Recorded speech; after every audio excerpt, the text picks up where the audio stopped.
ഇന്ന് അതിൻ്റെ കൂടി ആവശ്യകത, അതായത് ധർമ്മ സംരക്ഷണത്തിന് ധർമ്മത്തെ ചില സന്ദർഭങ്ങളിലെങ്കിലും നമ്മൾ ആ ധർമ്മത്തെ സംരക്ഷിക്കുന്നതിന് വേണ്ടിയിട്ടുള്ള പ്രതിരോധ പ്രവർത്തനങ്ങളും ശാക്തികമായിട്ടുള്ള പ്രതിരോധം കൂടി ഉയർത്തേണ്ട ഒരു സാഹചര്യം ദക്ഷിണ ഭാരതത്തിൽ, വിശിഷ്യ കേരളത്തിൽ. പിന്നീട് മൗണ്ട് അബുവിലെ ഗുരുശിഖറുമായിട്ട് ബന്ധപ്പെട്ട് അങ്ങനെ ബ്രിട്ടീഷുകാരും ഈ പറഞ്ഞ പോലെ ധർമ്മത്തിനെ എതിർക്കാൻ വേണ്ടിയിട്ട് ഇപ്പോൾ കുംഭമേളകളിൽ കുളിക്കുന്നതിന് നികുതി പിരിക്കുക, ഇത്തരത്തിലുള്ള പല കാര്യങ്ങളും ഉണ്ടായിരുന്നു. അപ്പോൾ അതിലൊക്കെ അഖാഡകൾ ബ്രിട്ടീഷുകാരുമായിട്ട് അത്തരം ഓരോ വിഷയങ്ങളെ പ്രതികരിച്ചുകൊണ്ടും ബ്രിട്ടീഷുകാരുമായിട്ട് സംഘർഷങ്ങൾ, സ്വാതന്ത്ര്യ സമരത്തിൻ്റെ ഒരു വലിയ അർത്ഥത്തിൽ സ്വാതന്ത്ര്യ സമരത്തിൻ്റെ ഭാഗമായിട്ട് തന്നെ പലപ്പോഴും നമ്മൾ ഹിമാലയം അല്ലെങ്കിൽ കാശി അതൊക്കെ ഭാരതത്തിനെ സംബന്ധിച്ചിടത്തോളം ഏറ്റവും പ്രധാനപ്പെട്ട ആരും ചെല്ലുന്ന കേന്ദ്രങ്ങളാണ്. അപ്പോൾ അവിടെ നമുക്ക് താമസത്തിനാണെങ്കിലും ഭക്ഷണം അങ്ങനെയുള്ള കാര്യങ്ങൾക്കാണെങ്കിലും അല്ലെങ്കിൽ ഒരു സ്ഥലത്തേക്ക് പോകുന്നതിന് അതിന് വിവരങ്ങൾ അറിയുന്നതിനൊക്കെയുള്ള ഏറ്റവും പ്രധാനപ്പെട്ട കേന്ദ്രങ്ങൾ ആശ്രമങ്ങൾ. നമസ്കാരം, കൂടിക്കാഴ്ചയിലേക്ക് സ്വാഗതം. ഇന്ന് കൂടിക്കാഴ്ചയിൽ നമ്മളോടൊപ്പം ഉള്ളത് ഒരു വിശിഷ്ട അതിഥി മാത്രമല്ല, അദ്ദേഹം കേരളത്തിൽ ഇന്ന് അറിയപ്പെടുന്ന ഒരു ആധ്യാത്മിക ആചാര്യൻ കൂടിയാണ്. ഈ കഴിഞ്ഞ കുംഭമേളയ്ക്ക് ശേഷം മലയാളികൾക്ക് ഏറെ സുപരിചിതമായ രണ്ട് വാക്കുകളാണ്. ഒന്ന് അഖാഡകൾ, രണ്ട് മഹാമണ്ഡലേശ്വർ എന്ന പദം. ജൂന അഖാഡയുടെ മഹാമണ്ഡലേശ്വറായ സ്വാമി ആനന്ദവനം ഭാരതി മഹാരാജാണ് ഇന്ന് നമ്മളോടൊപ്പം ഉള്ളത്. നമുക്ക് അദ്ദേഹത്തോട് സംസാരിക്കാം. അദ്ദേഹം കേരളം കേന്ദ്രമാക്കി പ്രവർത്തിക്കുന്ന മഹാമണ്ഡലേശ്വറാണ് എന്ന പ്രത്യേകത കൂടിയുണ്ട്. അത് ചരിത്രത്തിൽ തന്നെ ആദ്യമായി സംഭവിക്കുന്ന ഒരു കാര്യവുമാണ്. സ്വാമിജി നമസ്കാരം, സ്വാഗതം ഈ കൂടിക്കാഴ്ചയിലേക്ക്. അങ്ങയുടെ വ്യക്തി ജീവിതത്തെക്കുറിച്ച്, അങ്ങ് എങ്ങനെയാണ് ഈ ഇതിലേക്ക് എത്തിയത് എന്നതിനെക്കുറിച്ചൊക്കെ നിരവധി വാർത്തകളും അല്ലെങ്കിൽ അത്തരം കാര്യങ്ങളൊക്കെ ഈ കുംഭമേളയ്ക്ക് ശേഷം വന്നിട്ടുണ്ട്. അതിലേക്ക് വരുന്നതിന് മുമ്പ് എനിക്ക് ചോദിക്കാനുള്ള, അങ്ങ് കേരളത്തിലെ ആണ് ഇപ്പോൾ കേന്ദ്രമാക്കി പ്രവർത്തിക്കുന്നത്. കേരളത്തിൽ വലിയൊരു ആധ്യാത്മിക പാരമ്പര്യമുണ്ട്, നിരവധി ആശ്രമങ്ങളുണ്ട്, അത്തരം പ്രവർത്തനങ്ങളൊക്കെ നടക്കുന്നുണ്ട്. പക്ഷെ അതിൽ നിന്ന് എന്ത് വ്യത്യസ്തമായ പ്രവർത്തനമാണ് അഖാഡകൾക്കുള്ളത്? അഖാഡകളുടെ പ്രവർത്തനം കേരളത്തിൽ എങ്ങനെയായിരിക്കും മുന്നോട്ട് പോകുന്നത്? ഇതിനെക്കുറിച്ച് ഒരു വ്യക്തത ഇവിടെ സാധാരണക്കാർക്ക് ഇല്ലാത്തത് കൊണ്ടാണ് ഞാൻ ആദ്യം തന്നെ ഈ കാര്യം ചോദിക്കുന്നത്. ഇതിൽ നമുക്ക് കേരളത്തിൽ ഒരുപാട് ആധ്യാത്മിക ആചാര്യന്മാർ, ആശ്രമങ്ങൾ, കേന്ദ്രങ്ങൾ എല്ലാം ഉണ്ട്. ഒരു പഴയ കാലത്ത്, അതായത് ഒരു ഇത്രയേറെ യാത്രാ സൗകര്യങ്ങളോ കമ്മ്യൂണിക്കേഷൻ സൗകര്യങ്ങളോ ഒന്നും ഇല്ലാതിരുന്ന കാലത്ത് പോലും കേരളത്തിൽ നിന്ന് ഉത്തരഭാരതവുമായിട്ട്, ഉത്തരഭാരതത്തിലെ പരമ്പരകളായിട്ട്, ആചാര്യന്മാരായിട്ട് ഒക്കെ വലിയ ബന്ധമുണ്ടായിരുന്നു. അപ്പോൾ നമ്മളിപ്പോൾ ഉള്ള കൊട്ടാരക്കര അവധൂതാശ്രമത്തിലെ സന്യാസി പരമ്പര ആരംഭിക്കുന്നത് 100 വർഷം മുമ്പ് അഖാഡയിൽ നിന്ന്, പ്രയാഗ്രാജ് കുംഭമേളയിൽ നിന്ന് ദീക്ഷ സ്വീകരിച്ച ആത്മാനന്ദ ഭാരതി സ്വാമിജിയിൽ നിന്നാണ്. അവിടെ അഖാഡയുടെ മഹാമണ്ഡലേശ്വർ വന്നിട്ടാണ് അവിടുത്തെ ആശ്രമം സ്ഥാപിച്ച സദാനന്ദ സ്വാമിജികളുടെ സമാധി പ്രതിഷ്ഠ നടത്തുന്നതും ആശ്രമത്തിന്റെ വ്യവസ്ഥകൾ ചെയ്യുന്നതും ഒക്കെ. നിരവധി വർഷങ്ങൾ, 100 വർഷങ്ങൾക്ക് മുമ്പ് അത് കാശിയിലെ മഹാമണ്ഡലേശ്വരാണ് അവിടെ വന്നിട്ട് ആ കാര്യങ്ങൾ ചെയ്യുന്നത്. പക്ഷേ പിൽക്കാലത്ത് ആ ഒരു തുടർച്ച അല്ലെങ്കിൽ ആ ഒരു ബന്ധം അറ്റുപോയി. ഞാൻ മുമ്പ് പറഞ്ഞതുപോലെ മലയാളികളായിട്ടുള്ളവർ ഉത്തരഭാരതത്തിലെ ആശ്രമങ്ങളുടെ ആചാര്യന്മാരായി, അവിടെ നിന്ന് മഹാമണ്ഡലേശ്വരന്മാരായിട്ടുണ്ട്. ജൂന അഖാഡയുടെ അല്ല, നിരഞ്ജനി അഖാഡയുടെ 3 പേരോളം അവിടെ മഹാമണ്ഡലേശ്വരന്മാരായിട്ടുണ്ട്. അപ്പം അങ്ങനെ ഉണ്ടായിരുന്ന ഒരു ബന്ധം കഴിഞ്ഞ ഒരുപാട് വർഷങ്ങളായിട്ട്, ഏകദേശം ഒരു അരനൂറ്റാണ്ടിലേറെ കാലമായിട്ട് വിട്ടുപോയി. ഇപ്പം യാത്രാ സൗകര്യങ്ങളും മറ്റും കൂടുന്നതിനനുസരിച്ചിട്ട് ബന്ധം വലുതാവുകയല്ല ചെയ്തത്, തീരെ ഇല്ലാതാവുകയാണ്. അപ്പോൾ നമുക്ക് ഇവിടെ പുതിയ തരത്തിലുള്ള ചർച്ചകൾ വന്നു. ദക്ഷിണ ഭാരതം വേറെയാണ്, ഭാരതീയ സംസ്കൃതിയുമായിട്ട് ബന്ധപ്പെട്ടതല്ല, കട്ട് ചെയ്യുകയാണ്, മുറിച്ചു മാറ്റുകയാണ്, അങ്ങനെയൊക്കെയുള്ള ചർച്ചകളൊക്കെ ഒരു ഭാഗത്ത് നടന്നുകൊണ്ടിരിക്കുന്നുണ്ട്. അപ്പോൾ അങ്ങനെയുള്ളൊരു സാഹചര്യത്തിൽ ഈ ഭാരതീയ സംസ്കൃതി ഒന്നാണെന്നും എല്ലാ മേഖലകളിലുള്ള ആചാര്യന്മാരും പരമ്പരകളും എല്ലാം പരസ്പരം ബന്ധപ്പെട്ടിരിക്കുകയാണെന്നും ഒക്കെയുള്ള ഒരു തിരിച്ചറിവ്, ഒരു ബന്ധം സ്ഥാപിക്കുക എന്നുള്ളതാണ് ഏറ്റവും പ്രധാനമായിട്ട് അഖാഡകൾ എന്ന് പറയുന്ന ഒരു ഇതുകൊണ്ട് ഉദ്ദേശിക്കുന്നത്, അഖാഡകളുടെ പ്രവർത്തനം കൊണ്ട് ഉദ്ദേശിക്കുന്നത്. കേരളത്തിനെ കുറിച്ച് മറ്റൊരു കാര്യം പറയുന്നത് എന്താ പറഞ്ഞു കഴിഞ്ഞാൽ, ശങ്കരാചാര്യ സ്വാമികളുടെ ജന്മദേശമാണ്. അതെ, ഈ മുഴുവൻ ഭാരതഭൂമിയിലും സന്യാസിക്ക് വെള്ളം കൊടുക്കാത്ത ഏക സ്ഥലവുമാണ്. നമുക്ക് മറ്റേത് ഭാരതത്തിൽ മറ്റെവിടെ പരിവർത്തനം ചെയ്യുന്ന സന്യാസിമാർ, തീർത്ഥാടനം ചെയ്തുകൊണ്ടിരിക്കുന്ന സന്യാസിമാർ ഒരു ക്ഷേത്രത്തിൽ വന്നാൽ അവിടെ അദ്ദേഹത്തെ സ്വീകരിക്കാനുള്ളൊരു വ്യവസ്ഥയുണ്ട്, അന്ന് ഭക്ഷണം കഴിക്കാനുള്ള വ്യവസ്ഥയുണ്ട്, 1-2 ദിവസം വിശ്രമിക്കാനുള്ള വ്യവസ്ഥയുണ്ട്. പക്ഷേ കേരളത്തിലെ വളരെ അപൂർവം ചില സജ്ജനങ്ങളുടെ നേതൃത്വത്തിലും അവരുടെ നിയന്ത്രണത്തിലും ഒക്കെ നടക്കുന്ന അപൂർവം ചില സങ്കേതങ്ങളിൽ ഇല്ലെന്നല്ല, പക്ഷെ പൊതുവേ പറഞ്ഞാൽ കേരളത്തിലെ ഒരു ക്ഷേത്രത്തിലും അങ്ങനെ ഒരു വ്യവസ്ഥയില്ല. അപ്പോൾ അതുകൊണ്ട് തന്നെ ശങ്കര ജന്മഭൂമിയിലേക്ക് പരിവർത്തനം ചെയ്യുന്ന, ഇപ്പോൾ നമ്മൾ കേരളത്തിലെ ആശ്രമങ്ങളിലെ സന്യാസിമാരെയൊക്കെ കാണാം. പക്ഷേ മറ്റുള്ള ഉത്തരഭാരതത്തിൽ കാണുന്ന പോലെ പരിവ്രജനം ചെയ്യുന്ന സാധുക്കളെ നമ്മൾ കേരളത്തിൽ കാണുകയില്ല. കാണാത്തതിൻ്റെ കാരണം ഈ ഒരു ആറ്റിറ്റ്യൂഡ്, ഇങ്ങനെയുള്ളൊരു സമ്പ്രദായം. അതായത് സന്യാസിമാർ ഭിക്ഷ ചെയ്തുകൊണ്ടാണ് സഞ്ചരിക്കുക. അപ്പോൾ അങ്ങനെ ഭിക്ഷ ചെയ്തുകൊണ്ട് സഞ്ചരിക്കുന്ന ഒരു സാഹചര്യം, ഒരു അന്തരീക്ഷം കേരളത്തിൽ ഇല്ല എന്നുള്ളത് കൊണ്ടാണ്. അപ്പോൾ അഖാഡകളുടെ കേന്ദ്രങ്ങൾ എന്ന് പറഞ്ഞു കഴിഞ്ഞാൽ ഇങ്ങനെ പരിവ്രജനം ചെയ്യുന്ന സാധുക്കൾക്കുള്ള വ്യവസ്ഥകളുള്ള കേന്ദ്രങ്ങളാണ്. അപ്പോൾ അങ്ങനെയുള്ള സാധുക്കൾക്ക് വരാനും താമസിക്കാനും അടുത്ത സ്ഥലത്തേക്ക് യാത്ര ചെയ്യാനും വേണ്ടിയിട്ടൊക്കെയുള്ളൊരു കേന്ദ്രമായിട്ട് ഉള്ള അഖാഡകളുടെ കേന്ദ്രങ്ങൾ, അത് ദക്ഷിണ ഭാരതത്തിൽ മുഴുവൻ ഉണ്ടാകുന്നതിൻ്റെ ഒരു ആസ്ഥാനം എന്നുള്ള നിലയ്ക്ക് ശങ്കരജന്മഭൂമി. അതോടൊപ്പം തന്നെ ധർമ്മസംരക്ഷണത്തിന് വേണ്ടിയിട്ടുള്ള സന്യാസിമാരുടെ പരമ്പരയിൽ 2 വഴികൾ. ഒന്ന് മഠങ്ങളിലൂടെയുള്ള അഭ്യസനത്തിൻ്റെയും ജ്ഞാന മാർഗത്തിൻ്റെയും ഒക്കെ ആയിട്ടുള്ള വഴികൾ. മറ്റൊന്ന് അഖാഡകളുടെ ധർമ്മസംരക്ഷണത്തിനും ധർമ്മപ്രചരണത്തിനും വേണ്ടി സാധനാബന്ധിലൂടെയും വേണ്ടി വന്നാൽ അതിനുവേണ്ടി ആയുധമെടുക്കുക, അങ്ങനെ സനാതനധർമ്മത്തിനെ സംരക്ഷിക്കുക എന്നുള്ള രീതിയിലുള്ള അഖാഡകളുടെ ഒരു പരമ്പര, ശസ്ത്രധാരികളായിട്ടുള്ള പരമ്പര. അപ്പോൾ അതാണ് യഥാർത്ഥത്തിൽ ഒരു വ്യത്യാസമായിട്ട് നമ്മൾ മറ്റുള്ള മഠങ്ങളിൽ നിന്ന് വ്യത്യാസമായിട്ട് അഖാഡകളെ വ്യത്യസ്തം. മഠങ്ങളിലൂടെ വരുന്ന സന്യാസിമാർ ശാസ്ത്രധാരികളും ജ്ഞാനപന്ഥികളുമാണെങ്കിൽ അഖാഡകളിലെ സന്യാസിമാർ ശസ്ത്രധാരികളും സാധനാപന്ഥികളുമാണ്. അപ്പോൾ ഇന്ന് അതിൻ്റെ കൂടി ആവശ്യകത, അതായത് ധർമ്മ സംരക്ഷണത്തിന്, ധർമ്മത്തെ ചില സന്ദർഭങ്ങളിലെങ്കിലും നമ്മൾ ആ ധർമ്മത്തെ സംരക്ഷിക്കുന്നതിന് വേണ്ടിയിട്ടുള്ള പ്രതിരോധ പ്രവർത്തനങ്ങളും ശാക്തികമായിട്ടുള്ള പ്രതിരോധം കൂടി ഉയർത്തേണ്ട ഒരു സാഹചര്യം ദക്ഷിണ ഭാരതത്തിൽ, വിശിഷ്യ കേരളത്തിലുണ്ട്.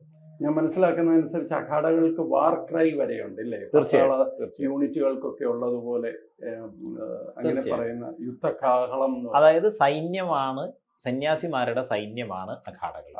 ഭൈരവ് സേന എന്നാണ്, ഭൈരവന്റെ സേന എന്നാണ് പൊതുവിൽ നാഗസന്യാസിമാരുടെ സന്യാസി അഖാഡകളുണ്ട്. വൈഷ്ണവരുടേതായിട്ടുള്ള വൈരാഗ്യ അഖാഡകളുണ്ട്. സിഖ് പരമ്പരയെ കൂടി ചേരുന്ന ഉദാസീൻ അഖാഡയുണ്ട്. അങ്ങനെ 13 അഖാഡകൾ ഉള്ളതിൽ 7 അഖാഡകളാണ് സന്യാസി അഖാഡകൾ. ആ സന്യാസി അഖാഡകൾ ഭൈരവ സേനയാണ്. പഴയ കാലത്ത് അഖാഡയുടെ അധ്യക്ഷന്റെ പദവിയുടെ പേര് തന്നെ സേനാപതി എന്നായിരുന്നു. ഇപ്പോൾ അത് സഭാപതി എന്നാണ്. ഈ കുംഭമേളയ്ക്കകത്ത് അഖാഡയുടെ ഏറ്റവും മുഖ്യമായ താവളത്തെ, ധർമ്മധ്വജം ഒക്കെയുള്ള താവളത്തെ സൈനിക താവളം എന്നുള്ള നിലയിൽ തന്നെ ഛാവനി എന്നാണ് പറയുക തന്നെ ചെയ്യുക. ഇങ്ങനെ ഈ ഒരു അഖാഡകൾ എത്രത്തോളം ഇത്തരം കാര്യങ്ങളിൽ പ്രവർത്തിച്ചിട്ടുണ്ടോ നമ്മളുടെ ഭൂതകാലത്ത് ഭാരതത്തിൽ? സ്വാതന്ത്ര്യ സമരം, ഒരു വലിയ വൈദേശിക ആക്രമണത്തിന്റെയും ആധിപത്യത്തിന്റെയും ഒരു കാലമാണ് കടന്നുപോയത്. എത്രത്തോളം ഇടപെടൽ നടത്തിയിട്ടുണ്ട് അഖാഡകൾ? ഈ പ്രാചീന കാലത്ത് നമ്മളുടെ ഐതിഹ്യപ്രകാരം തന്നെ അസുരന്മാരോ അല്ലെങ്കിൽ അത്തരത്തിലുള്ള ധാർമ്മികരിൽ നിന്നൊക്കെ കൊള്ളക്കാരിൽ നിന്നും മറ്റുമൊക്കെ ആശ്രമങ്ങളും ക്ഷേത്രങ്ങളും ധാർമ്മിക സ്ഥാപനങ്ങളും ഒക്കെ സംരക്ഷിക്കുക എന്നുള്ളത് അഖാഡകളുടെ ഒരു ദൗത്യമായിരുന്നു. അതെല്ലാം ക്ഷേത്രങ്ങളും മഠങ്ങളും എല്ലാം നടത്തുക, അതിനെ സംരക്ഷിക്കുക, സമാജത്തിൽ ധാർമ്മിക പ്രചരണ പ്രവർത്തനങ്ങൾ നടത്തുക എന്നുള്ളതൊക്കെ. അതിനുശേഷം മുഗളന്മാരുടെ കാലഘട്ടം വരുമ്പോൾ, ഇപ്പോൾ അഖാഡയുടെ ഒരു ചരിത്രം എന്നുള്ളതനുസരിച്ച് ശങ്കരാചാര്യർ മഹാപ്രസ്ഥാനത്തിന് മുമ്പ് അനാഥരായിട്ടുള്ള 10 കുട്ടികൾക്ക് ദീക്ഷ നൽകിക്കൊണ്ടാണ് അഖാഡകളുടെ പരമ്പരയ്ക്ക് തുടക്കമിടുന്നത് ഉത്തരകാശിയിൽ വെച്ച്. അപ്പോൾ ഉത്തരകാശിയിൽ വെച്ച് അഖാഡകളുടെ തുടക്കമിട്ടതിന് ശേഷം മായാപുരി, ഹരിദ്വാർ അഖാഡയുടെ ആശ്രമമായും ജൂനാഗഡ് ദത്താത്രേയനെയാണ് അഖാഡയുടെ ദേവതയായിട്ട്. അഖാഡയിലുള്ള സന്യാസിമാരെല്ലാവരും ആരുടെ ശിഷ്യർ എന്ന് ചോദിച്ചാൽ അടിസ്ഥാനപരമായിട്ട് ദേവതയുടെ ശിഷ്യരാണ്, ദത്താത്രേയൻ്റെ ശിഷ്യരാണ്. അപ്പോൾ ആ ദത്താത്രേയൻ്റെ ചരണപാതുകമായിട്ടുള്ള ഗിർനാറിലെ ജൂനാഗഡാണ് അഖാഡയുടെ ആസ്ഥാനമായിരുന്നത്. പക്ഷെ ഔറംഗസീബ് കാശി വിശ്വനാഥ ക്ഷേത്രം ആക്രമിച്ചപ്പോൾ മധുസൂദന സരസ്വതി സ്വാമികളുടെ നിർദ്ദേശപ്രകാരം കാശി രാജാവ് സൈന്യമില്ലാത്ത രാജാവാണ്, വിദ്വാനായ രാജാവാണ്.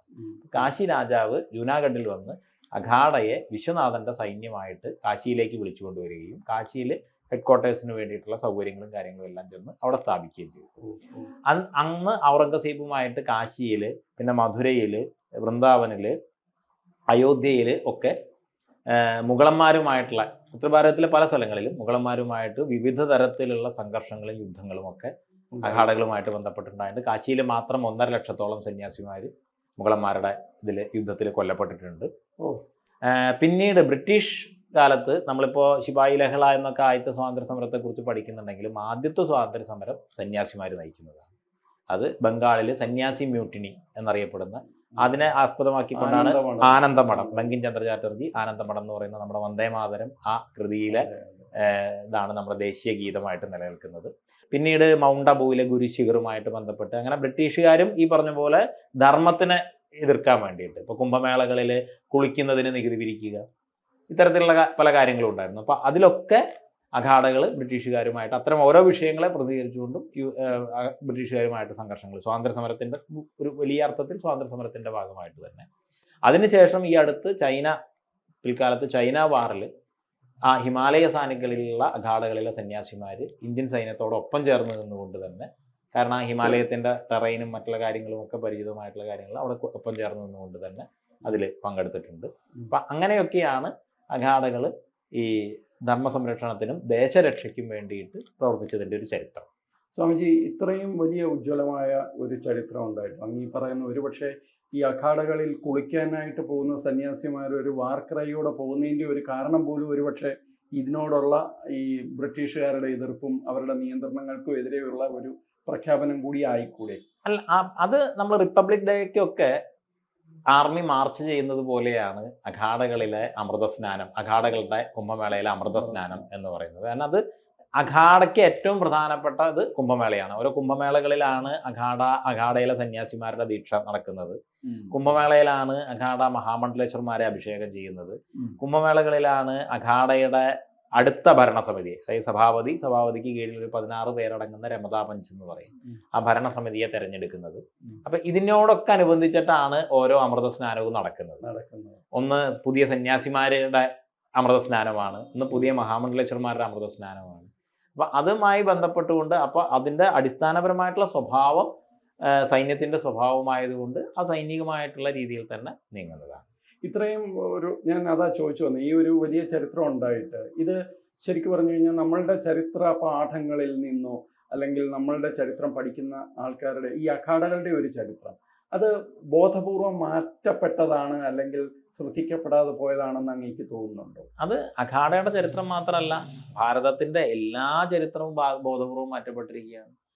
ഭാരതത്തിൻ്റെ ശാസ്ത്ര പാരമ്പര്യത്തെക്കുറിച്ച് ഇന്നിപ്പോൾ ഈ സ്കൂളിൽ പെദഗോറസ് തിയറം പഠിപ്പിക്കുന്നുണ്ട്. ആ പാഠപുസ്തകങ്ങളിൽ ഏതിലെങ്കിലും അതിനു മുമ്പ് കണ്ടെത്തിയ ഋഷിയുടെയോ ഭാരതത്തിലെ ടെക്സ്റ്റിൻ്റെയോ പരാമർശമെങ്കിലും ഉണ്ടോ? ഇല്ല. പൈ എന്ന് പറയുന്നതിനെ കുറിച്ച് പഠിക്കുന്നുണ്ട്. അത് ഏറ്റവും ആദ്യം പറഞ്ഞു വെച്ച ആ കൃതിയിലെ ശ്ലോകത്തെ ഉദ്ധരിക്കുന്നുണ്ടോ? ഇല്ല. ഇന്നും നമ്മൾ പഠിക്കുന്നത് ഭാരതീയമായ ദശാംശ സമ്പ്രദായത്തെ അറേബ്യൻ ലെറ്റേഴ്സ് എന്ന് പറഞ്ഞിട്ടാണ് ഭാരതത്തിൽ പഠിക്കുന്നത്. അപ്പോൾ ഇവിടെയുള്ള സംസ്കൃതിയുടെ എല്ലാ ഘടകങ്ങളെയും ബോധപൂർവം തമസ്കരിക്കാനും അല്ലെങ്കിൽ എതിരായി പറയാനും, ഭാരതീയമായ സംസ്കൃതി സ്ത്രീവിരുദ്ധമാണ്, ഭാരതീയമായ സംസ്കൃതി, അതായത് അതിൽ ഓരോ കാലഘട്ടത്തിലോ എന്തെങ്കിലുമൊക്കെ മറ്റുള്ള എല്ലാ സമാജങ്ങളിലും ഉണ്ടായിരുന്നതിൻ്റെ വളരെ ചെറിയൊരു അംശം ഇവിടെയും ഉണ്ടായിട്ടില്ല എന്നുള്ളതല്ല. പക്ഷെ സംസ്കൃതി അതിൻ്റെ ആധാരം യാതൊരു ഉച്ചനീതിത്വങ്ങളും ഇല്ലാത്തതാണ്, യാതൊരു വിവേചനങ്ങളും ഇല്ലാത്തതാണ്. അതിനെക്കുറിച്ച് പറയാൻ ആരും ശ്രമിച്ചിട്ടില്ല. ഭാരതീയമായിട്ടുള്ള ചക്രവർത്തിമാരെ കുറിച്ച്, അവരുടെ ഭരണ വ്യവസ്ഥയെക്കുറിച്ച് ഒന്നും നമ്മുടെ ചരിത്ര പാഠപുസ്തകങ്ങളില്ല. മഹാനായ അക്ബറേ ഉള്ളൂ. അതെ അതെ അതെ. അപ്പോൾ അതിൽ കൂട്ടത്തിൽ ഒന്ന് എന്നുള്ള നിലയ്ക്ക് ആ വിഷയത്തിൽ അഖാഡയും കാണേണ്ടതുള്ളൂ. അങ്ങ് നേരത്തെ പറഞ്ഞു ദക്ഷിണ ഭാരതത്തെ വേറൊരു എൻറ്റിറ്റി ആക്കാനുള്ള ശ്രമം, കട്ടിംഗ് സൗത്ത് പോലെയുള്ള പല പ്രചരണങ്ങൾ നടക്കുന്നുണ്ട്. കേരളത്തിൽ തന്നെ അങ്ങ് പറഞ്ഞു ഇവിടെ ഈ ഒരു കാവി ഉടുത്ത ആൾക്ക് വെള്ളം പോലും കൊടുക്കാത്ത ഇതെല്ലാം സൃഷ്ടിക്കപ്പെട്ട ഒരു പൊതുബോധത്തിൻ്റെ അടിസ്ഥാനത്തിൽ സംഭവിക്കുന്നതാണ്. അപ്പോൾ അങ്ങേപോലെ ഒരാൾ കേരളം കേന്ദ്രമാക്കി പ്രവർത്തിക്കാൻ തുടങ്ങുന്നു, അഖാഡയുടെ പ്രവർത്തനം കേരളത്തിൽ നടത്തുന്നു. ഇത് എത്രത്തോളം ഇവിടെ സ്വീകരിക്കപ്പെടും എന്നുള്ള ഒരു ആശങ്ക അങ്ങേക്കുണ്ടോ? ലോകം എന്ത് കരുതുന്നു എന്നുള്ളത് സന്യാസിയുടെ വിഷയമല്ല, പ്രവർത്തിച്ച് മുമ്പോട്ട് പോകാൻ. അത് സ്വീകരിച്ചാലും സ്വീകരിച്ചില്ലെങ്കിലും. കാരണം നമ്മുടെ പ്രവൃത്തിയെ നിശ്ചയിക്കുന്നത് ഗുരുപരമ്പരയുടെ അനുഗ്രഹവും പ്രകൃതീശ്വരിയുടെ നിശ്ചയവുമാണ്. അത് ദേശവും കാലവും എന്താവശ്യപ്പെടുന്നു അതിനു വേണ്ടിയിട്ടുള്ള നിയോഗങ്ങളാവുകയാണ് നമ്മുടെ ശരീരം കൊണ്ട് നമ്മൾ ചെയ്യുന്നത്. നമ്മൾ എന്ത് ചെയ്യാനാണ് പ്രകൃതി നിശ്ചയിച്ചിരിക്കുന്നത്, ഗുരുപരമ്പര നിശ്ചയിച്ചിരിക്കുന്നത് എന്ന് നമുക്കറിയില്ല. നമ്മളായിട്ട് എന്തെങ്കിലും ചെയ്യാനാണോ, ഇനി ചെയ്യാനുള്ള ആളുകൾക്കുള്ള എന്തെങ്കിലും ഒരു സൗകര്യം ഒരുക്കാനാണോ, ഇതൊന്നും നമുക്കറിയില്ല.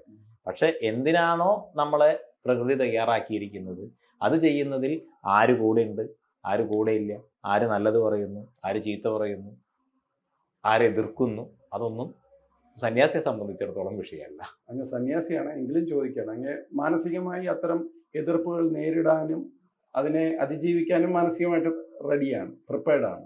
എതിർപ്പുകളെ കുറിച്ച് നമ്മൾ ശ്രദ്ധിക്കുന്നില്ല. ഉം. നമ്മൾ എതിർക്കുന്ന ആളുകൾ എന്തുണ്ട് എന്നുള്ളതല്ല നമ്മൾ ശ്രദ്ധിക്കുന്നത്, നമുക്ക് എന്ത് ചെയ്യാനുണ്ട് എന്നുള്ളതാണ് ശ്രദ്ധിക്കുന്നത്. ആ ചെയ്യുന്ന കാര്യങ്ങൾ നമ്മൾ മുന്നോട്ട് കൊണ്ടുപോകുക എന്നുള്ളതാണ്. കേരളത്തിലൊരു സവിശേഷമായ ഒരു സാമൂഹിക അന്തരീക്ഷം ഉണ്ട് എന്ന് അങ്ങേക്കും അറിയാം. ഇവിടെ ഒരു കൾച്ചറലായിട്ടുള്ള അധിനിവേശം അത് നമ്മളുടെ വസ്ത്രത്തിലെ, ഭക്ഷണത്തിലെ, സാമൂഹിക അന്തരീക്ഷത്തിലെ, രാഷ്ട്രീയത്തിലെ ഒക്കെ അത് പ്രതിഫലിക്കുന്നുണ്ട്. ഇവിടെ ഒരു മാറ്റം സാധ്യമാണ്. മാറ്റം സാധ്യമാണ് എന്ന് തന്നെയാണ് നമ്മൾ ഉറച്ച് വിശ്വസിക്കുന്നത്.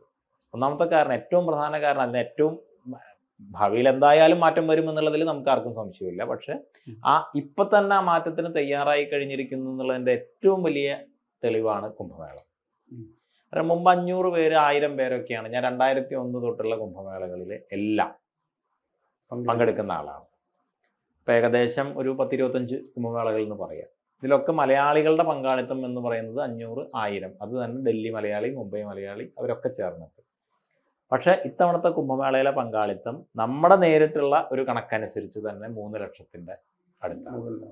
പെട്ടെന്നൊരു സർജാണ്. അത് കാനഡയിൽ നിന്ന്, യൂറോപ്പിൽ നിന്ന്, നമ്മുടെ ഗൾഫിൽ നിന്ന്, US നിന്നും ഒക്കെ നേരെ വിമാനത്തിൽ കുളിക്കാൻ വരുന്നു. കുളി കഴിഞ്ഞ് നേരെ തിരിച്ച് അവരുടെ ദേശത്തേക്ക് പോകുന്നു, നാട്ടിൽ പോലും വരാതെ. അങ്ങനെ ആയിരക്കണക്കിന് ആളുകൾ വന്നിട്ടുണ്ട്. അപ്പം പണ്ടാണെങ്കിൽ ഇങ്ങനെയുള്ള പരിപാടികളിൽ പങ്കെടുത്താൽ തന്നെ അത് പുറത്ത് പറയാൻ ഉള്ള ഒരു മടിയോ ഇതൊക്കെ ഉണ്ട്. കാരണം പലപ്പോഴും അതിനെ കളിയാക്കുക അല്ലെങ്കിൽ അധിക്ഷേപിക്കുക ഒക്കെയുള്ള കാര്യങ്ങൾ നടക്കുന്നുണ്ട്. ഇപ്പോൾ അത് ഒരു അഭിമാനത്തോടു കൂടി പറയാൻ, കുംഭമേളയിൽ സ്നാനം ചെയ്യുന്ന ഫോട്ടോ അവരുടെ പ്രൊഫൈലുകളിൽ ഇടാൻ, സോഷ്യൽ മീഡിയയിൽ ഇടാൻ, ഞാൻ കുംഭമേളയിൽ പങ്കെടുത്തു എന്നുള്ളത് ഒരു അഭിമാനത്തോടു കൂടി പറയാൻ എല്ലാ രാഷ്ട്രീയക്കാരും എല്ലാ രാഷ്ട്രീയക്കാരും ഉണ്ട്. പല തരത്തിലുള്ള പല സാമാജിക പ്രവർത്തനങ്ങൾ നടത്തുന്നവരുണ്ട്, എല്ലാവരും ഉണ്ട്. അപ്പോൾ അതെല്ലാം അവർ പ്രഖ്യാപിക്കുന്നത് ഞാൻ ഹിന്ദുവാണെന്നും ഞാൻ ഹിന്ദു ധർമ്മത്തിന് ഉറച്ചു നിൽക്കുന്നു എന്നുള്ളതും ഹിന്ദുധർമ്മത്തിന് വേണ്ടി ഞാൻ എൻ്റെ ധാർമ്മികമായ അനുഷ്ഠാനങ്ങൾക്ക് വേണ്ടി വലിയ ത്യാഗങ്ങൾ വരെ സഹിക്കാൻ ഞാൻ തയ്യാറാണെന്നുമാണ്. അതിൻ്റെ ഒരു പ്രഖ്യാപനം കൂടിയാണ്. അത് തുറന്ന് പ്രഖ്യാപിക്കുന്ന വലിയൊരു സമൂഹം ഇന്നുണ്ടായിട്ടുണ്ട്. അതിൻ്റെ തുടർച്ചയായിട്ട് തന്നെ കുംഭമേളയെ നമ്മളൊരു നാഴികക്കല്ലായിട്ട് എടുത്തു കഴിഞ്ഞാൽ അതിൻ്റെ തുടർച്ചയായിട്ട് ഈ ധർമ്മത്തിനെതിരായിട്ടുള്ള ചില അധിക്ഷേപങ്ങളിൽ, ഇപ്പോൾ നമ്മുടെ ചില സിനിമകളുടെ കാര്യങ്ങൾ അങ്ങനെയുള്ള കാര്യങ്ങളിലൊക്കെ വരുമ്പോൾ വളരെ തുറന്ന് തന്നെ സാമാജികമായിട്ടുള്ള പ്രതികരണം. പണ്ടൊക്കെ ആണെങ്കിൽ ഇതിന് ചില സംഘടനകൾ നിയോഗിക്കപ്പെട്ടിട്ടുണ്ട്. അവരുടെ പണിയാണ്, അവർ എല്ലാ പ്രതികരിക്കുന്ന പോലെ പ്രതികരിക്കും, ആരും കൂടെ ഉണ്ടാവില്ല. ഇതിപ്പോൾ ആ സംഘടനകൾ മിണ്ടാതിരുന്നാൽ പോലും ജനം പ്രതികരിക്കുന്നു, അല്ലെങ്കിൽ ആ സംഘടനകളുടെ ഒക്കെ ഒപ്പം അതിനേക്കാൾ ഉച്ചത്തിൽ ജനം അവരുടെ കൂടെ നിൽക്കുന്നു, ഒരു മാറ്റം വരുത്തുന്നു. പണ്ടാണെങ്കിലും ഇങ്ങനെയൊക്കെ കുറേ പ്രതിഷേധങ്ങൾ ഉണ്ടാവും, അതാരും ശ്രദ്ധിക്കില്ല അല്ലെങ്കിൽ അതിനെ അവഗണിക്കും. ഇത് അവിടെ മാറ്റവും വരുന്നു. സ്വാഭാവികമായിട്ടും കേരള സമൂഹത്തിൻ്റെ ഒരു പൊതുബോധം മാറി തുടങ്ങി എന്ന് വേണം നമ്മൾ മനസ്സിലാക്കാൻ. ഭാരതത്തിൻ്റെ ഒരു ഏകീകരണം ശക്തിപ്പെടുത്താൻ അതിൻ്റെ ഉള്ള ഏറ്റവും വലിയൊരു ഉപകരണം എന്ന് പറയുന്നത് ഹൈന്ദവ ദർശനം തന്നെയാണ്. സംശയം എന്താ? പൂർണ്ണമായിട്ടും. ഇപ്പോഴല്ല, മുമ്പാണെങ്കിലും. ഇപ്പോൾ നമ്മൾ ഈ ബ്രിട്ടീഷുകാരുണ്ടാക്കിയ ചരിത്രം തന്നെയാണ് നമ്മളിപ്പോഴും പഠിക്കുന്നത്. അത് നമ്മൾ പഠിക്കുന്നത് ചെറിയ ചെറിയ നാട്ടുരാജ്യങ്ങളായിരുന്നു, ശിഥിലീകരിക്കുന്നു, പരസ്പരമുള്ള സംഘർഷങ്ങളായിരുന്നു. ഇതൊക്കെ ഇന്ത്യ എന്ന് പറയുന്ന ഒരു രാജ്യമേ ഉണ്ടായിരുന്നില്ല, ബ്രിട്ടീഷുകാർ വന്നിട്ടാണ് ഇതിനൊരു രാജ്യമാക്കിയത് എന്നൊക്കെയാണ് നമ്മൾ പഠിക്കുന്നത്. മലയാളം പോലും ഉണ്ടാക്കിയത് ബ്രിട്ടീഷുകാരാണെന്നുള്ള പാഠങ്ങൾ വരെയുണ്ട്. അതെ അതെ അതെ അതെ അതെ അതെ. അപ്പോൾ ഇവിടെ കാശി രാജാവിൻ്റെ സദസ്യരായിട്ട് ഭാരതത്തിലെ മുഴുവൻ രാജാക്കന്മാരും ഉണ്ടായിരുന്നു. നമ്മൾ കാശിയിൽ പോയി കഴിഞ്ഞ് കഴിഞ്ഞാൽ അവിടെ എല്ലാ രാജാക്കന്മാരുടെയും, കൊച്ചിയുടെയും തിരുവിതാംകൂറിൻ്റെ അടക്കമുള്ള കൊട്ടാരങ്ങൾ കാശി രാജാവിൻ്റെ സദസ്യരായിട്ടുണ്ടായിരുന്നു. ഏത് ദേശത്ത് ചെന്ന് കഴിഞ്ഞ് കഴിഞ്ഞാലും തെക്കൻ ഭാരതവും വടക്കൻ ഭാരതവും തമ്മിലുള്ള ആചാര്യന്മാരുടെ സങ്കലനം, പരസ്പരമുള്ള പരമ്പരകൾ, അങ്ങോട്ടും ഇങ്ങോട്ടുമുള്ള യാത്രകൾ, അങ്ങോട്ടും ഇങ്ങോട്ടുമുള്ള വിദ്യാകേന്ദ്രങ്ങൾ, പഠനങ്ങൾ, ഇങ്ങനെ ഭാരതത്തിൻ്റെ ശാസ്ത്ര പാരമ്പര്യം, സാംസ്കാരിക പാരമ്പര്യം, ആധ്യാത്മിക പാരമ്പര്യം, ഇത് മൂന്നും കൊണ്ട്, അല്ലെങ്കിൽ ഇത് മൂന്നും ഒന്ന് തന്നെയാണ്, വേർതിട്ട് കാണേണ്ട ഒരു കാര്യമില്ല. ഇതുകൊണ്ട് നമ്മളൊരു വസ്ത്രത്തിലെ ഊടുംപാവും പോലെ കലർന്നു കിടക്കുകയാണ് ഈ ഭാരതീയ സംസ്കൃതി മുഴുവൻ. അത് ഇന്ന് കാണുന്ന ഭാരതം എന്ന് പറയുന്ന 4 അതിരല്ല, അതിനും അപ്പുറമുണ്ട്. നമ്മൾ പഴയ കാലത്ത് അഖണ്ഡ ഭാരതം എന്ന് പറയുന്ന എല്ലായിടത്തും ഈ ഒരു ബന്ധം പഴയ കാലത്തുണ്ടായിരുന്നു. ഇന്ന് വെട്ടിമുറിച്ച് അതിനെ ഒരു കഷ്ണമാക്കിയപ്പോൾ ഭാരതം അതിൻ്റെ തുറന്ന മനസ്സും സ്വതന്ത്രതയും ഒക്കെ കാത്തു സൂക്ഷിച്ചു. മറ്റുള്ളത് അത് ഏത് മതങ്ങളുടെ ഭാഗമായോ ആ മതത്തിൻ്റെ സങ്കുചിതത്വങ്ങൾക്കും അക്രമവാസനകൾക്കും കീഴ്പ്പെട്ടു പൂർണ്ണമായിട്ടും. അപ്പോൾ തീർച്ചയായിട്ടും ഭാരതത്തിനുള്ളിലും പക്ഷേ ഇത്തരം ഭീഷണികൾ ഇപ്പോഴും കാര്യമായി നിലനിൽക്കുന്നില്ലേ? തീർച്ചയായിട്ടും ഉണ്ട്. ഭീഷണികൾ കാര്യമായിട്ട് നിലനിൽക്കുന്നുണ്ട്. അതിന് ഇത്തരത്തിലുള്ള ഇതിൻ്റെ സമ്മർദ്ദങ്ങളുണ്ട്. പക്ഷേ അതിനെ അതിജീവിക്കുന്ന ആന്തരികമായൊരു കരുത്ത് ഈ ധർമ്മത്തിനുണ്ട്. ഹൈന്ദവ ധർമ്മത്തിനുണ്ട്. തന്നെയാണ്. കാരണം ലോകത്ത് ഒരു സംസ്കൃതിയും 3 തലമുറയെങ്കിലും ഒരു വൈദേശിക ആധിപത്യത്തിന് കീഴിലിരുന്നാൽ അതിജീവിച്ചിട്ടില്ല. അതായത് ഒരു 150 വർഷം. നമുക്ക് 1000ഓളം വർഷങ്ങൾ നീളുന്ന വൈദേശിക ആധിപത്യം ഉണ്ടായിട്ടും ഈ ധർമ്മം അതിൻ്റെ അതേ കരുത്തോടു കൂടി ഇവിടെ നിലനിൽക്കുന്നുണ്ട്. അപ്പോൾ ഹിന്ദുധർമ്മത്തിന് താൽക്കാലികമായിട്ടുള്ള, അതായത് ആ ഹിന്ദുധർമ്മത്തിൽ അതിൻ്റെ ആചരിക്കുകയും സംരക്ഷിക്കുകയും ചെയ്യേണ്ട ആളുകൾക്ക് വരുന്ന കുറവുകളും അവരുടെ സ്വാർത്ഥതകളും ഒക്കെ കൊണ്ടുവരുന്ന വൈകല്യങ്ങളല്ലാതെ ആത്യന്തികമായിട്ട് ഈ ധർമ്മത്തിന് ഒരു ഇതും സംഭവിക്കില്ല. അങ്ങ് കേരളത്തിൻ്റെ കാര്യം നേരത്തെ പറഞ്ഞു. കേരളത്തിൽ തെറ്റായ കുറേ ആഖ്യാനങ്ങളും കേരളത്തിൻ്റെ ഒരു അപ്പം ഇത് മാറുമെന്നുള്ള ഒരു ശുഭപ്രതീക്ഷയുമാണ് അങ്ങ് പറയുന്നത്. അങ്ങയുടെ നേതൃത്വത്തിൽ ഇവിടെ അഖാഡയുടെ പ്രവർത്തനം ആരംഭിക്കുമ്പോൾ അങ്ങയ്ക്ക് മനസ്സിലുള്ള ഒരു ആക്ഷൻ പ്ലാൻ ഉണ്ടാവുമല്ലോ, ഇന്ന കാര്യങ്ങൾ ചെയ്യണമെന്ന്. അതെന്തായാലും സാമൂഹിക ഇടപെടൽ അതിൻ്റെ ഒരു ഭാഗമായിരിക്കുമല്ലോ. അപ്പോൾ അത് എന്തായിരിക്കും അങ്ങയുടെ ഒരു പ്രയോറിറ്റീസ് എന്തായിരിക്കും? ഏറ്റവും പ്രധാനമായിട്ടുള്ള പ്രയോറിറ്റി ഒന്ന്, നേരത്തെ ആധ്യാത്മികമായിട്ട് കേരളത്തിലെ എല്ലാ ആശ്രമങ്ങളെയും ഒരു പൊതുവായി കണക്ട് ചെയ്യുക, ആ ആശ്രമങ്ങളെ ശക്തിപ്പെടുത്തുക, ആചാര്യന്മാരെ ശക്തിപ്പെടുത്തുക. ആ ആചാര്യന്മാരുടെ നേതൃത്വത്തിൽ ഇപ്പോൾ പൊതുവിൽ നമ്മൾ ആധ്യാത്മികത എന്ന് പറഞ്ഞു കഴിഞ്ഞാൽ ഒരു എല്ലാം ഉപേക്ഷിക്കുന്നതിൻ്റെ അങ്ങനെയുള്ളൊരു തെറ്റിദ്ധാരണ എങ്ങനെയൊക്കെയോ വന്നിട്ടുണ്ട്. അതല്ല, ഭാരതം ത്യാഗത്തെക്കുറിച്ച് പറഞ്ഞതെല്ലാം നേടിയിട്ടാണ്. ഭാരതത്തിൻ്റെതായിട്ടുള്ള ഹിന്ദു സംസ്കൃതിയായിട്ട് ഭാരതം നിലനിന്നിരുന്ന കാലത്ത് ലോകത്തെ ഏറ്റവും സമ്പന്നമായ രാജ്യമായിരുന്നു ഭാരതം. ഏറ്റവും വലിയ നേട്ടങ്ങളുള്ള, ഏറ്റവും വലിയ അന്നത്തെ കാലത്ത് ഏറ്റവും അപ്ഡേറ്റഡ് ആയിട്ടുള്ള വികസന പ്രവർത്തനങ്ങളുള്ള സമൃദ്ധിയുള്ള രാജ്യമായിരുന്നു ഭാരതം. ദരിദ്ര ഒന്നും ഇല്ലാത്തത് കൊണ്ടല്ല ഉപേക്ഷിച്ചത്, എല്ലാം നേടിയിട്ടാണ് ഉപേക്ഷിച്ചത്. അപ്പോൾ ആ ഒരു രീതിയിൽ സമാജത്തെ ശക്തിപ്പെടുത്തുക, സമാജത്തെ സമൃദ്ധമാക്കുക, സമാജത്തെ അധികാരമുള്ളവരാക്കുക, സമാജത്തെ ശക്തിയുള്ളവരാക്കുക, സമാജത്തെ നേതൃത്വത്തിലെത്തിക്കുക. ആ ഒരു പ്രവർത്തനത്തിനാണ്, അതിനു വേണ്ടിയിട്ടുള്ള പദ്ധതികളെ കുറിച്ചാണ് നമ്മൾ ആലോചിക്കുന്നത്. തീർച്ചയായിട്ടും. അപ്പോൾ അതിനൊരു കൃത്യമായ ഒരു പ്രവർത്തനങ്ങൾ ആരംഭിച്ചു കഴിഞ്ഞോ അതോ? അല്ല, ആരംഭിച്ചു കഴിഞ്ഞിട്ടില്ല. കാരണം നമ്മൾക്ക് ഇങ്ങനെ ഒരു നിയോഗമോ അല്ലെങ്കിൽ ഒരു ചുമതലയോ വന്നു ചേരുന്നത് തീർത്തും അപ്രതീക്ഷിതമായിട്ടായിരുന്നു. അപ്പോൾ അത്തരത്തിലുള്ള ഒരു കാര്യങ്ങളെ കുറിച്ചിട്ട് നമ്മൾ അങ്ങനെ ആലോചിച്ചു. നേരത്തെ ചർച്ചയോ ആലോചനകളോ എനിക്ക് ഇപ്പൊ തോന്നുന്നുണ്ടല്ലോ, ഇത് അങ്ങനെ ദക്ഷിണ ഭാരതത്തിലേക്ക് അയക്കുമ്പോൾ ഇതിന്റെ പിന്നിൽ കൃത്യമായ ഒരു ചിന്താ പദ്ധതി ഉണ്ട്, അല്ലെങ്കിൽ കാര്യമായ ചർച്ചകൾ ഏതൊക്കെ തലത്തിൽ നടന്നിട്ടുണ്ട്. തീർച്ചയായിട്ടും. അതായത് ദക്ഷിണ ഭാരതത്തിൽ അഖാഡകളുടെ നേതൃത്വത്തിൽ സമാജ ശാക്തീകരണത്തിന് വേണ്ടിയിട്ടുള്ള ഒരു പ്രവർത്തനം വേണം എന്നുള്ളത് കഴിഞ്ഞ 1-2 കുംഭമേളകളായിട്ട് ഭാരതത്തിലെ സന്യാസി സമൂഹം ചർച്ച ചെയ്തുകൊണ്ടിരിക്കുന്നതാണ്. പക്ഷെ ഇത്തവണത്തെ കുംഭമേളയിൽ നമ്മുടെ നേതൃത്വത്തിലുള്ള ഒരു ശിബിരം, അത് ശങ്കരാചാര്യരുടെ കാലത്തിന് ശേഷം ചരിത്രത്തിൽ ആദ്യമായിട്ടാണ് അങ്ങനെ ഒരു ശിബിരം കുംഭമേള നഗരിയിൽ വരുന്നത്. അഖാഡയുടെ ഔദ്യോഗികമായിട്ട് കുംഭമേളയിൽ പങ്കെടുക്കുന്ന ഒരു ശിബിരം വരുന്നത്. ആ ശിബിരത്തിൽ ലക്ഷക്കണക്കിന് ആളുകളെ വരുന്നു. ആ ശിബിരവുമായി ബന്ധപ്പെട്ട് അല്ലെങ്കിൽ കേരളത്തിൽ നിന്ന് ലക്ഷക്കണക്കിന് ആളുകൾ വരുന്നു. ആ ഒരു സമയത്താണ് അഖാഡയുടെ പഞ്ച ആലോചിക്കുന്നത് ഇത് അതിന് പറ്റിയ ഒരു സന്ദർഭമാണെന്ന് പെട്ടെന്നുണ്ടായൊരു തീരുമാനമായിരുന്നു. അപ്പോൾ ഇനി ഇത്തരത്തിൽ ചിന്തിക്കുന്ന ഒരുപാട് പേര് കേരളത്തിലുണ്ട്. സമാന മനസ്കരായിട്ട് കേരളത്തിലെ അത്തരത്തിലുള്ള സമാജത്തിൻ്റെ നേതൃത്വമായിട്ടും സമാജത്തിൽ സേവ ചെയ്യുന്നവരും ഒക്കെ ആയിട്ടിരുന്ന് എന്തൊക്കെ തരത്തിൽ ഏതൊക്കെ ചെയ്യാൻ കഴിയും എന്നുള്ള ഒരു കർമ്മ പദ്ധതി നമ്മൾ രൂപീകരിക്കുന്നുണ്ട് വൈകാതെ. അതിനനുസരിച്ചിട്ടുള്ള പ്രവർത്തനങ്ങളുമായിട്ട് മുമ്പോട്ട് പോകാൻ ആചാര്യന്മാരും എല്ലാവരുമായിട്ട് ആലോചിച്ചു. അങ്ങയുടെ ഒരു ഇടതുപക്ഷ രാഷ്ട്രീയത്തിലൂടെ കടന്നു വന്ന ആളാണ്, മാധ്യമപ്രവർത്തനം പഠിച്ച ആളാണ്. അപ്പം മാധ്യമപ്രവർത്തനം പഠിച്ചതുകൊണ്ട് അങ്ങയുടെ വാക്കിലും അല്ലെങ്കിൽ വീക്ഷണങ്ങളിലും ഒരു കൃത്യതയുണ്ട്. വളരെ അടുക്കും ചിട്ടയോടുകൂടിയാണ് അങ്ങ് സംസാരിക്കുന്നത്. പക്ഷെ അങ്ങയുടെ ഇതൊരു 360 ഡിഗ്രി ടേൺ അല്ലേ? അങ്ങ് ഒരു കാലത്ത് വിശ്വസിച്ചിരുന്ന, ഒരു കാലത്ത് പ്രവർത്തിച്ചിരുന്ന അതിൽ നിന്ന് നേരെ വിപരീതമായി മറ്റൊന്നിലേക്ക് വരും. ഏതെങ്കിലും ഒരു തലത്തിൽ ഏതെങ്കിലും ഒരു സ്ഥലത്ത് വെച്ചെങ്കിലും അല്പം ആത്മസംഘർഷം ഉണ്ടായിട്ടുണ്ടോ? മാധ്യമപ്രവർത്തനം പഠിക്കുക മാത്രമല്ല, പരിശീലിച്ചിട്ടുണ്ട്, ജോലി ചെയ്തിട്ടുണ്ട്. പക്ഷേ ആത്മസംഘർഷത്തിൻ്റെ ഒരു കാര്യം പറഞ്ഞു കഴിഞ്ഞാൽ അത് ജീവിതത്തിൽ ഒരു ഘട്ടത്തിലും നമുക്ക് അനുഭവപ്പെട്ടിട്ടില്ല. അതൊരു സ്വാഭാവികമായിട്ടുള്ള ഒരു ഒരു മാറ്റം. യാത്ര. കാരണം എനിക്കിപ്പോൾ ശരിയെന്ന് തോന്നുന്നത് അല്ലെങ്കിൽ അതിൻ്റെ കൃത്യമെന്ന് തോന്നുന്നത് സ്വീകരിക്കുന്നതിൽ ഉം. ഇന്ന് തെറ്റ് എന്ന് തോന്നിക്കഴിഞ്ഞാൽ അത് ഇന്ന് തിരുത്തുന്നതിൽ നമുക്കൊരു ആശങ്ക ഉണ്ടായിട്ടില്ല. ഉം. കാരണം ഇതുവരെ ഞാൻ ഇങ്ങനെ പറഞ്ഞതുകൊണ്ട് ഞാനിപ്പോൾ പെട്ടെന്ന് മാറിക്കഴിഞ്ഞ് കഴിഞ്ഞാൽ അതുവരെ എന്നെ കുറിച്ച് ആളുകൾ നല്ലത് പറഞ്ഞിരുന്ന ആളുകൾ മാറ്റി പറയുമോ? അങ്ങനെ ഒരു ആശങ്കയില്ല. അങ്ങനെ ഒരു ആശങ്കയില്ല. ഉം. ആ മാറ്റി പറയുന്നത് കൊണ്ടോ പറയാതിരിക്കുന്നത് കൊണ്ടോ നമുക്കൊരു ബുദ്ധിമുട്ടുമില്ല. മറ്റുള്ളവരെന്ത് ചിന്തിക്കുന്നു എന്ന് ചിന്തിക്കുന്നില്ല. ചിന്തിക്കുന്നില്ല.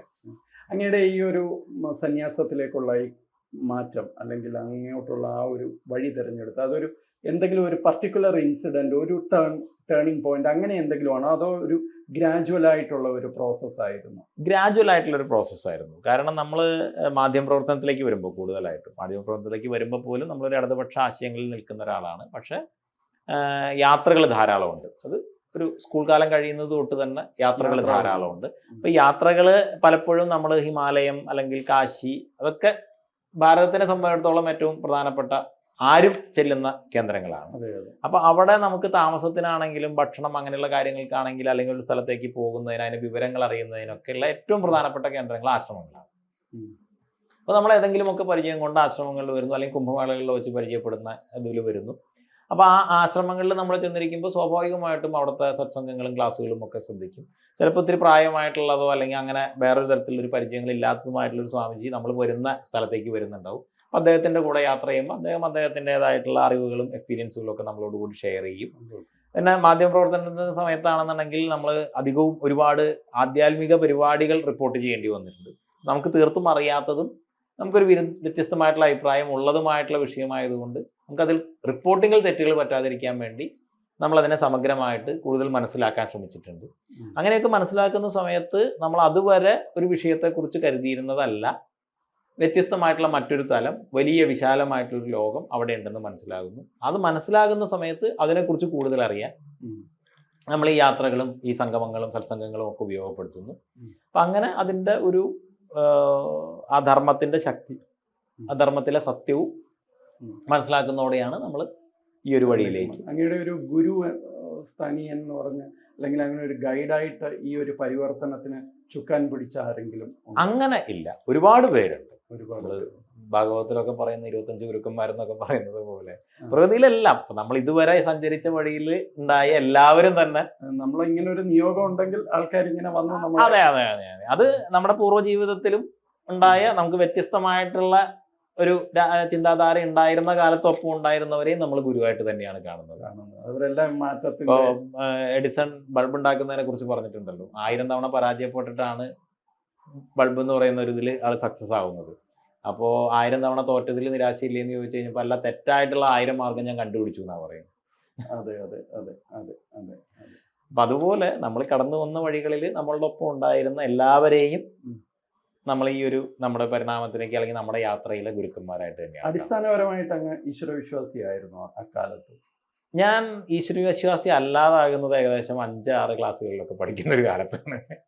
നമ്മുടെ യുക്തി കൊണ്ട് തന്നെ അങ്ങനെ ഒരു ഇത് സാധാരണഗതിയിൽ ഇപ്പോഴുള്ള ഒരു ദൈവസങ്കല്പം എന്നുള്ള രീതിയിലാണല്ലോ, എവിടെയോ ഒരു ദൈവം ഇരിക്കുന്നു അല്ലെങ്കിൽ ആ ദൈവം നമ്മൾ ഇത് നോക്കി മാർക്കിടാനിരിക്കുന്നു. അതായത് നമ്മുടെ പഠന സമ്പ്രദായങ്ങൾ അല്ലെങ്കിൽ നമ്മുടെ സാമൂഹിക സാഹചര്യങ്ങളൊക്കെ ഈ ഒരു ബ്രിട്ടീഷ് ആധിപത്യത്തെ തുടർന്ന് ഒരു സെമറ്റസൈസ് ചെയ്തിട്ടുണ്ട് നമ്മുടെ ആധ്യാത്മികതയെ എന്ന് പറയുന്ന രീതിയിൽ. പൊതുവിലൊരു കുട്ടികൾക്കൊക്കെ സാമാന്യമായിട്ട് കിട്ടുന്ന ഒരു ധാരണകൾ അതിൽ ബേസ് ചെയ്തുകൊണ്ടാണ്.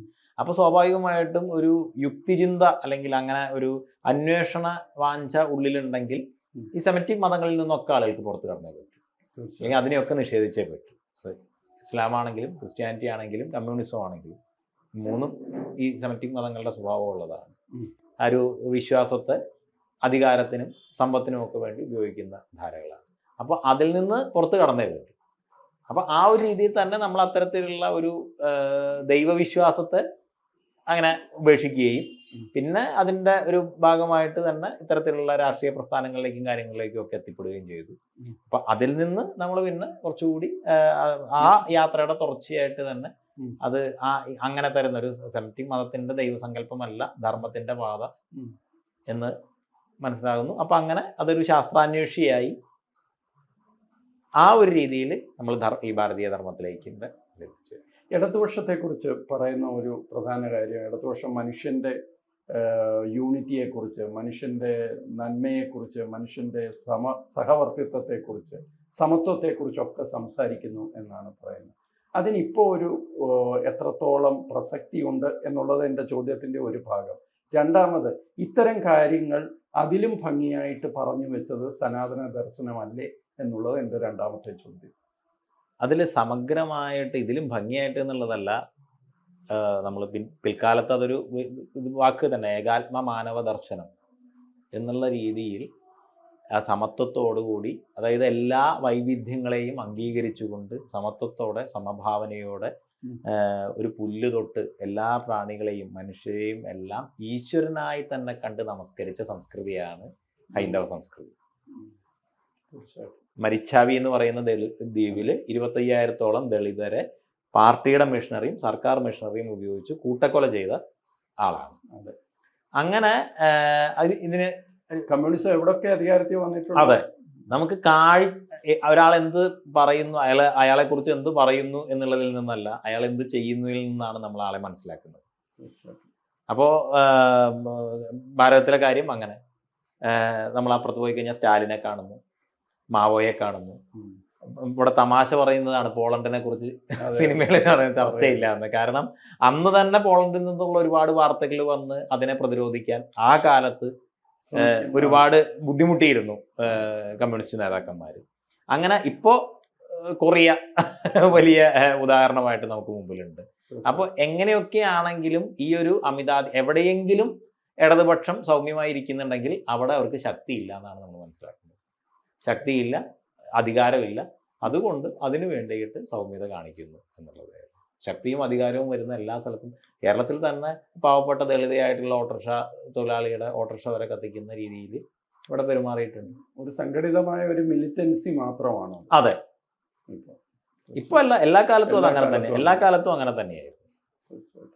ഒരു ചോദ്യം കൂടി, അങ്ങ് ഒരു മലയാളി എന്നുള്ള നിലയിൽ മലയാളികൾക്ക് അധികം പരിചിതമല്ലാത്ത ഒരു ഭൂമികയിലേക്കാണ്, അഖാഡകളിലേക്ക്, സന്യാസ പരമ്പരയിലേക്ക്, അതും നോർത്ത് ഇന്ത്യയിൽ. ഒരു മലയാളി എന്നുള്ള നിലയിൽ അങ്ങ് നേരിട്ട ബുദ്ധിമുട്ടുകൾ, ഭാഷാ പ്രശ്നം, അതൊക്കെ എങ്ങനെയാണ് അതിജീവിച്ചത്? ഒന്ന്, നമ്മൾ കഥകളിൽ നിന്ന് നാട്ടിലുള്ള ആൾക്കാരാണല്ലോ. അപ്പൊ പിന്നെ അങ്ങനെ ഒരു പ്രശ്നം, ഒരു ബുദ്ധിമുട്ട് എന്ന് പറയുന്ന ഒരു സംഗതി ഇല്ല. ആംഗ്യ ഭാഷ ഏത് ഭാഷയിലും നമ്മൾ സംസാരിക്കും. പിന്നെ രസകരമായിട്ടുള്ള കുറെ തമാശകൾ ഉണ്ടാകും ഭാഷയുടെ പ്രശ്നങ്ങൾ കൊണ്ട് എന്നല്ലാതെ അതിന് ബുദ്ധിമുട്ടുകൾ കാര്യങ്ങളൊന്നും ഉണ്ടായിട്ടൊന്നുമില്ല. ആഹാരമൊക്കെ കിട്ടാനും ഒക്കെ അല്ല, ചില സമയത്ത് ആഹാരം കിട്ടാതിരിക്കും. കാരണം അവർ കഴിച്ചോ എന്ന് ചോദിക്കുമ്പോൾ നമ്മൾ കഴിച്ചു എന്നായിരിക്കും പറയുന്നത്. നമ്മൾ കഴിക്കാം എന്നാണ് നമ്മൾ ഉദ്ദേശിച്ചത്. അപ്പൊ അവര് ശരി മഹാരാജ് എന്ന് പറഞ്ഞിട്ട് അവര് പോകും. അങ്ങനെ പട്ടിണി ഇരുന്നില്ല. അങ്ങനെ 4-5 ദിവസമൊക്കെ പട്ടിണി വെക്കുന്നുണ്ട് നർമ്മദാതീരത്തൊക്കെ. ഒരു തവണ അതുപോലെ നമ്മളുടെ അടുത്ത് അദ്ദേഹം ചോദിക്കുന്നു, അത് എല്ലാ സൗകര്യങ്ങളും, അത് വില്ലേപ്പാർലിയിലെ ഒരു മഹാമണ്ഡലേശ്വരന്റെ നിരഞ്ജനി അഖാഡയുടെ തന്നെ മഹാമണ്ഡലേശ്വരന്റെ ഒരു ഗസ്റ്റ് ഹൗസ് കേദാർനാഥിലുണ്ട്. അപ്പൊ നമ്മൾ കുറച്ച് ദിവസം നമ്മൾ അവിടെ ചെന്ന് നിന്നപ്പോൾ അതിന്റെ മാനേജർ എല്ലാ സൗകര്യങ്ങളും ഒക്കെ ചെയ്തു തന്നു. അവസാനം അദ്ദേഹം ചോദിച്ചു, ബുദ്ധിമുട്ടൊന്നും ഉണ്ടായില്ലല്ലോ എന്ന് ഹിന്ദിയിൽ ചോദിച്ചു. അപ്പൊ നമുക്ക് ആ വാക്ക് കൃത്യമായിട്ട് മനസ്സിലാവാത്തോണ്ട് നല്ല ബുദ്ധിമുട്ടായിരുന്നു എന്ന് പറഞ്ഞത്. ആളാകെ പരിഭ്രമിച്ചു പോയി. പിന്നെ ആളെ എവിടെയൊക്കെയോ ചോദിച്ച് അത് ഡിഫിക്കൽട്ടി എന്ന് പറഞ്ഞു തന്നു. കുഴപ്പമില്ല. അപ്പൊ അങ്ങനെയുള്ള രസകരമായിട്ടുള്ള തമാശകൾ ധാരാളം ഉണ്ടായിട്ടുണ്ട്. അങ്ങയുടെ ഈ പ്രവർത്തനം ഇപ്പൊ കേരളത്തിലേക്ക് അങ്ങ് മാറ്റുമ്പോൾ ഈ അവിടെയുള്ള ജൂന അഖാഡയുടെ കേന്ദ്രവുമായിട്ട് അങ്ങയുടെ ബന്ധം അല്ലെങ്കിൽ അത്തരം കാര്യങ്ങൾ എങ്ങനെയാണ്? അത് അല്ല, അഖാഡയുടെ ദക്ഷിണ ഭാരതത്തിലേക്ക് പ്രവർത്തനം നമ്മൾ കൂടുതൽ ശ്രദ്ധിക്കുന്നു, അത് കേരളം കേന്ദ്രമാക്കി ശ്രദ്ധിക്കുന്നു എന്ന് പറയുമ്പോൾ പോലും അഖാഡയുടെ മഹാമണ്ഡലേശ്വർ മുഴുവൻ അഖാഡയുടെ മഹാമണ്ഡലേശ്വരാണ്. അപ്പോൾ അഖാഡയുടെ ഉത്തരഭാരതത്തിലുള്ള അഖാഡയുടെ എല്ലാ ചടങ്ങുകളിലും നമ്മൾ പങ്കെടുക്കേണ്ടതുണ്ട്. അതിൻ്റെ മുഴുവൻ കാര്യക്രമങ്ങളിലും നമ്മൾ ഭാഗമാകേണ്ടതുണ്ട്. കുംഭമേളകൾ പോലുള്ള കാര്യങ്ങളിൽ പങ്കെടുക്കുന്നുണ്ട്. നമ്മുടെ കാര്യങ്ങളെല്ലാം അഖാഡയുമായിട്ട് ചർച്ച ചെയ്യേണ്ടതുണ്ട്. അഖാഡ ആവശ്യപ്പെടുന്ന തരത്തിലൊക്കെ അവരുടെ, ഇപ്പം ഞാൻ നേരത്തെ പറഞ്ഞല്ലോ, ധാർമ്മികമായും നേതൃശേഷി കൊണ്ടും ഒക്കെ അഖാഡയെ നയിക്കുക എന്നുള്ളതാണ്. നമ്മുടെ എന്തെങ്കിലും ഒരു ആവശ്യം അവിടെ ഉണ്ടെങ്കിൽ നമ്മൾ ചെല്ലേണ്ടതുണ്ട്. ഒരു അവസാന ചോദ്യം കൂടി, അങ്ങയുടെ ഈ പഴയ സുഹൃത്തുക്കൾ, പ്രത്യേകിച്ച് കമ്മ്യൂണിസ്റ്റ് സുഹൃത്തുക്കൾ, പഴയ മാധ്യമ പ്രവർത്തകരിൽപ്പെട്ട സുഹൃത്തുക്കൾ, ഇവരൊക്കെ അങ്ങയുടെ മാറ്റത്തെ എങ്ങനെയാണ് കണ്ടിട്ടുള്ളത്? എന്താണ് ഈ സംഭവിച്ചതെന്ന് ആർക്കെങ്കിലും ഒരു ഞെട്ടലുണ്ടായിട്ടുണ്ടോ? ഒന്നത് ഒരു തുടർച്ചയായിട്ടുള്ളൊരു പ്രോസസ്സായിരുന്നത് കൊണ്ട്, കാരണം നമ്മൾ ഏറ്റവും ആദ്യം ഒരു ഇടതുപക്ഷ വിമർശകനായി അതോടൊപ്പം തന്നെ ഒരു ആധ്യാത്മികമായിട്ടുള്ള യാത്ര നമുക്ക് പാരലായിട്ട് ഉണ്ടായി വരുന്നുണ്ട്. അപ്പം അങ്ങനെ കാണുന്നതുകൊണ്ട് അതൊരു പെട്ടെന്നുള്ള ഒരു മാറ്റമായിട്ടല്ല അവരാരും കാണുന്നത്. പക്ഷെ അതിനെ വിമർശിക്കുന്നവരുണ്ട്, അപഹസിക്കുന്നവരുണ്ട്, അത് അദ്ദേഹത്തിൻ്റെ വഴി എന്ന് കണ്ട് മാറി നിൽക്കുന്നവരുണ്ട്, സൗഹൃദം തുടരുന്നവരുണ്ട്. സ്വാമിജി, ഇത്രയും സമയം ഞങ്ങളോടൊത്ത് ചെലവഴിച്ചതിനും അങ്ങയുടെ മുമ്പോട്ടുള്ള പ്രവൃത്തി പദ്ധതിയെക്കുറിച്ച് ഇത്രയും വിശദമായി ഞങ്ങളോട് സംസാരിച്ചതിനും വളരെയധികം നന്ദി. സന്തോഷം.